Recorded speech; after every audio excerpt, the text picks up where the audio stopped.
Sa Cagayan de Oro City, mag-amahang sakay sa motorsiklo naligsan og truck usa ang patay. Dugang detalye sa live report ni Cyril Chavez. Cyril. Sara, patay ang usa ka babae samtang ang amahan niini naputol ang tiil. Kinihuman nga giligsan sila sa truck. Kinigiligsan sila sa truck ang ilahang gimanihuang motor dinhi nahitabo kini sa Kauswagan National Highway sa Cagayan de Oro City. Dead on the spot si Maria Maureen Pioquinto samtang naputol ang tiil sa amahan ni ining si Monico Pioquinto. Human maligsan sa usa ka dump truck sa ilang gisakyang motor samtang gibaybay ang Kauswagan National Highway sa Cagayan de Oro City. Daling gidala sa duol nga ospital si Monico aron matambalan.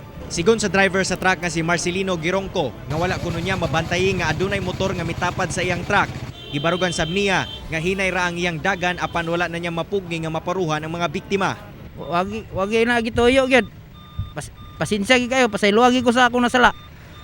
Sorry gyud. Padayon pa ang investigasyon sa traffic unit sa Cagayan de Oro City Police Office aron masuta kung unsa bagayod ang nahitabo sa mong disgrasya. Anana sa ilang kustodiya ang driver sa truck samtang ginahikay ang kasong atubangon niini. Pakuan pa nato kung unsa pay atong mahimo na kuan sa investigation, especially na naay mga CCTV camera diha. Samtang emosyonal ug di madawat sa uyab ni Maureen ang nahitabo sa biktima. Mas nakasamot pa sa kasakit nga iyang gibati sanglit nagplano na unta sila nga magpakasal sunod tuig.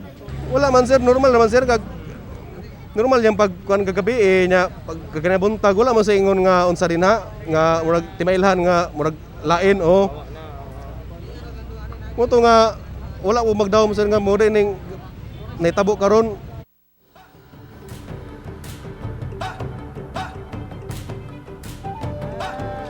Sara, kasong reckless imprudence resulting to homicide ug serious physical injuries ang atubangon sa suspect. Busa padayon ang pahimangno sa otoridad ngadto sa publiko labi na sa mga motorista nga doble ingat sa ilahang pagmaneho sa kadalanan kini aron makalikay sa disgrasya. Sara. Okay, daghang salamat, Cyril Chavez.